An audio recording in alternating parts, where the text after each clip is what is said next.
Hi hello welcome to Aadab Hyderabad. నేను మీ journalist Sai. BJP national working ప్రెసిడెంట్గా నితిన్ నబీన్ని ఎన్నుకున్నారు. ఆయన బీహార్కి చెందిన వ్యక్తి అనమాట. అయితే ఎందుకు నితిన్ అంటే కొన్ని కారణాలు, అంటే కొన్ని సందర్భాల్లో ఈ మధ్య ఈసారి సౌత్కి చెందిన వ్యక్తికి ఎవరికైనా వర్కింగ్ ప్రెసిడెంట్ అంటే బీజేపీలో ముందు ఒక 6 నెలలు వర్కింగ్ ప్రెసిడెంట్ ఉంటారు, తర్వాత ప్రెసిడెంట్ అవుతారు అనమాట.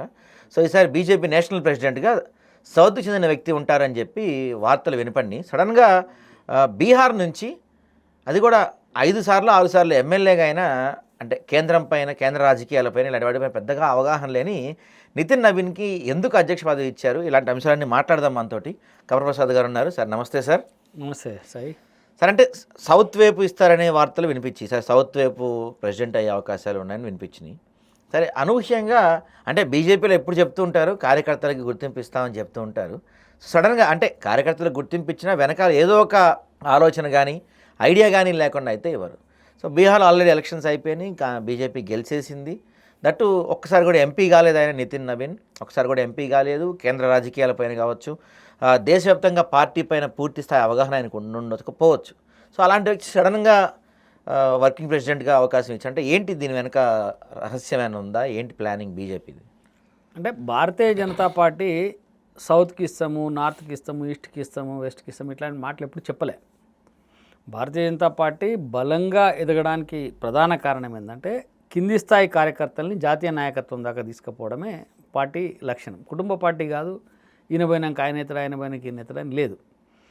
తర్వాత నితిన్ నబీన్ ఏమీ జాతీయ రాజకీయాల్లో లేని వ్యక్తి కాదు. ఆయన యువమోర్చాలో అఖిల భారత ప్రధాన కార్యదర్శిగా చేసిండు. చాలా సందర్భాలల్లో ఎలక్షన్ల ఇన్ఛార్జిగా ఇతర రాష్ట్రాలకు పోయి పనిచేసిండు. జాతీయ రాజకీయాల మీద అవగాహన ఉండి జాతీయ రాజకీయాలను పూర్తిగా అవపోసన పట్టినటువంటి వ్యక్తే. తర్వాత ఒక యూత్ లీడరు, 45 సంవత్సరాలలో ఆల్ ఇండియాకు వర్కింగ్ ప్రెసిడెంట్ అయ్యండి ఆయన. అంటే దీనికి కారణం దేశంలో యువతను ఆకట్టుకోవాలి, యువత రాజకీయాల్లోకి రావాలి, ఈ యువతనే రేపు దేశ భవిష్యత్తుకు పునాది లాంటిదని నమ్మినటువంటి పార్టీ కాబట్టి యువతను ఎంకరేజ్ చేయడంలో భాగంగా నబీన్ గారిని జాతీయ వర్కింగ్ ప్రెసిడెంట్గా నియమించారు. సరే, వర్కింగ్ ప్రెసిడెంటే అధ్యక్షుడు కావాలని ఏం లేదు, గతంలో ఈ సిస్టమ్ లేదు. పోయినసారి నాకు తెలిసి నడ్డా గారిని కూడా అట్నే వర్కింగ్ ప్రెసిడెంట్గా పెట్టి, దాని తర్వాత అప్పుడు అమిత్ షా గారు హోంమంత్రిగా ఉండడం, జాతీయ అధ్యక్షుడిగా ఉంటేను ఆయన హోంమంత్రిగా పనిచేసిండ్రు. అప్పుడు నడ్డా గారిని పెట్టి, దాని తర్వాత నడ్డా గారిని కంటిన్యూస్గా ఇప్పుడు సెకండ్ టర్మ్ కూడా నడ్డా గారిది రేపు జనవరి మన 26వ సంవత్సరంతో పూర్తి అవుతుంది. కాబట్టి ఈ లోపు ఈయన కొంత వర్కింగ్ ప్రెసిడెంట్గా అనుభవం వస్తుంది. జాతీయ రాజకీయాలపైన, పార్టీ పనితీరు పైన, తర్వాత మొత్తం దేశవ్యాప్తంగా ఉండేటువంటి పార్టీ వ్యవస్థను అర్థం చేసుకోవడానికి కూడా అవకాశం ఉంటుంది అనేటువంటి ఉద్దేశంతో పార్టీ ఆయన వర్కింగ్ ప్రెసిడెంట్గా పెట్టినట్టుగా మనకు అర్థమవుతా ఉంది. ఓకే, ఒకటైతే ఏంటంటే వంశపారంపర్యం కానీ, కుటుంబ వ్యవస్థ కానీ లేదు, చాలా గ్రామీణ ప్రాంతాల్లో పనిచేసినటువంటి వ్యక్తిగా, ఒక యువకుడిగా నబీన్కి ఆ గుర్తింపు వచ్చింది. నేనేమంటున్నా, పార్టీ ఏం ఆలోచన చేస్తుంది అనేది ఎవరు ఊహించలేకపోతున్నారు. ఇప్పుడు పత్రికలు కూడా ఇప్పుడు నబీన్ పేరును రాయాలి.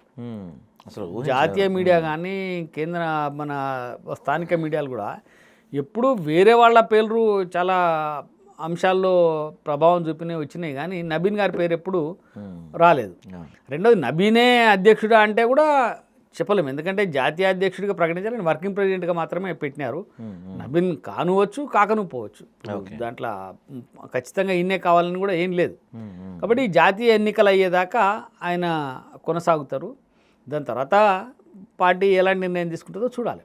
అంటే సహజంగా ఈ అధ్యక్ష ఎంపిక అనేది బీజేపీలో ఎన్నికలు జరుగుతాయా, లేకపోతే సంఘ్ డిసైడ్ చేస్తుందా, లేకపోతే బీజేపీ పెద్దలు ఎవరో డిసైడ్ చేసేది? ఇది ఎన్నికలు జరుగుతాయి. అంటే మామూలుగా అయితే దీనికి అన్ని రాష్ట్రాల అధ్యక్షులు ఎన్నికైన తర్వాత జాతీయ అధ్యక్షుడు ఎన్నిక జరుగుతుంది. అదే క్రమంలో జరుగుతూ ఉంది. ఎన్నిక అంటే ఓటింగ్ పెట్టాల్సిన అది లేదు, అందరి అభిప్రాయం తీసుకొని ఒక వ్యక్తిని ఎన్నుకోవడం జరుగుతుంది. ముందే ఇగో ఫలానా వ్యక్తి అయితే ఎట్లుంటుంది అని చెప్పి అన్ని రాష్ట్రాల నుంచి అభిప్రాయ సేకరణ జరిగిన తర్వాత ఆ వ్యక్తి జాతీయ అధ్యక్షుడిగా ఎన్నిక కాబడతారు. ఓకే, అయితే అంటే మనం బీహార్లో ఎలక్షన్స్ అయిపోయినాయి, రాబోయేది బీజేపీకి పెద్ద టాస్క్గా పెట్టుకున్నారు బెంగాల్ ఎలక్షన్స్ పైన. లాస్ట్ టైం కూడా దాదాపుగా ట్రై చేశారు, అవ్వలేదు. సో ఈసారి ఎలాగైనా బెంగాల్ని సాధించాలని పట్టుంది. దాంతోపాటుగా సౌత్ పై కూడా గట్టిగా గ్రిప్ సాధించాలని బీజేపీ ప్లాన్ చేస్తుంది.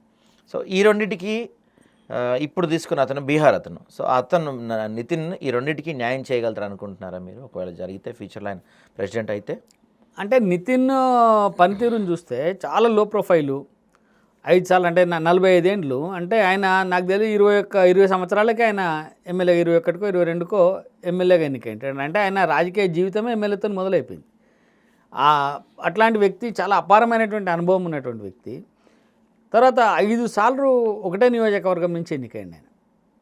అంటే ప్రజలతోటి అంత మమేకం కలిగినటువంటి వ్యక్తి. దేశవ్యాప్తంగా కూడా యువమోర్చలో పనిచేసింది కాబట్టి పార్టీ పనితీరు ఏ రకంగా ఉంటుంది అనేది ఆయనకు అవగాహన ఉంది. తర్వాత అనేక రాష్ట్రాల్లో ఎన్నికల ఇన్ఛార్జిగా పోయి పనిచేసిండు.